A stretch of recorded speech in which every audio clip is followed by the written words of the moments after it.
Всем привет! С вами Ольга Меликян и канал Gemstones. Все больше и больше я вижу прекрасных девушек в красивой блузе с брошью камеи. Почему камея снова в моде? Что такое камея? Давайте сегодня об этом и поговорим.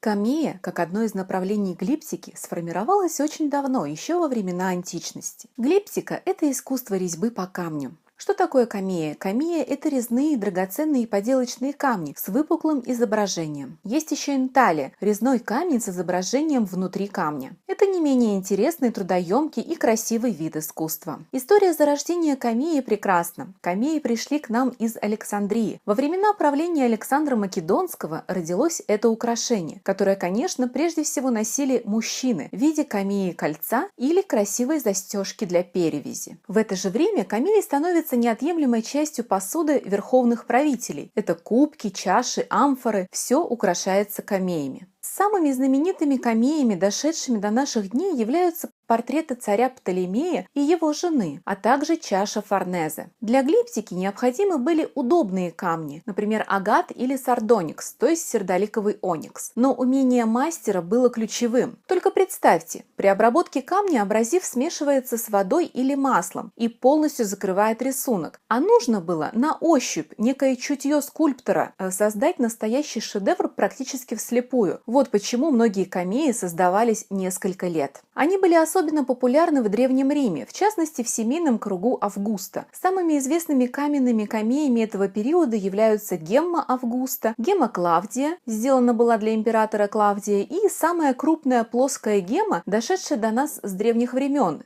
Это Великая французская камея. Во времена Екатерины II был новый расцвет уже позабытой античной глипсики. За время правления Екатерины Великой были собраны около 10 тысяч гем работ мастеров 2 тысячелетий. Это огромное мировое наследие, и его значительная часть хранится сегодня в Эрмитаже. Могу сказать, что такая коллекция была приобретена в том числе у французов Екатерины, и до сих пор французы испытывают некое сожаление о том, что не удалось уберечь такое сокровище у себя на родине. Раньше не было ни фотоаппаратов, ни айфонов, а более или менее достоверно все мы помним, как выглядели Александр Македонский или Екатерина Великая. И камеи здесь сыграли самую важную роль. Обычно на камеях вырезали либо сцены из греческих, либо римских мифов, а также это могли быть портреты правителей и важных личностей. Самой известной эпохой коллекционирования камей был XIX век, благодаря королеве Виктории и Наполеону. Эти украшения очаровали Наполеона, который носил камеи на собственной свадьбе в короне и основал в Париже даже школу для обучения искусству вырезания камей. Даже его корона для коронации была украшена камеями. А вот, например, если мы возьмем умопомрачительной красоты малахитовую парюру Жозефины с малахитовыми камеями, то по красоте и по сложности ей практически нет равных во всем мире. Да и диадема Бернадотт, принадлежащая сегодня шведской королевской семье, обязана своим появлением именно Наполеону, его любви к Жозефине и искусству создания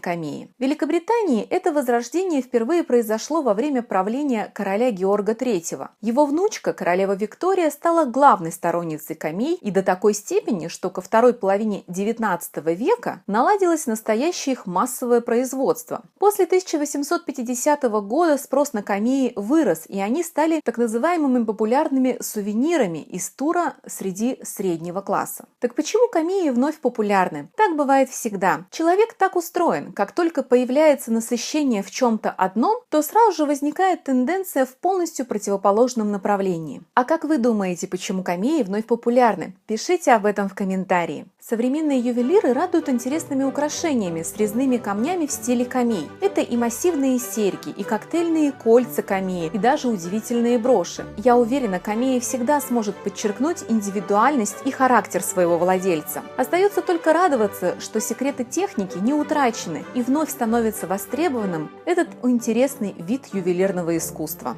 Спасибо, что досмотрели до конца. Если видео понравилось, ставьте лайк и подписывайтесь на мой канал. Солнечных вам денечков и приятного оставшегося лета. Давайте думать о прекрасном.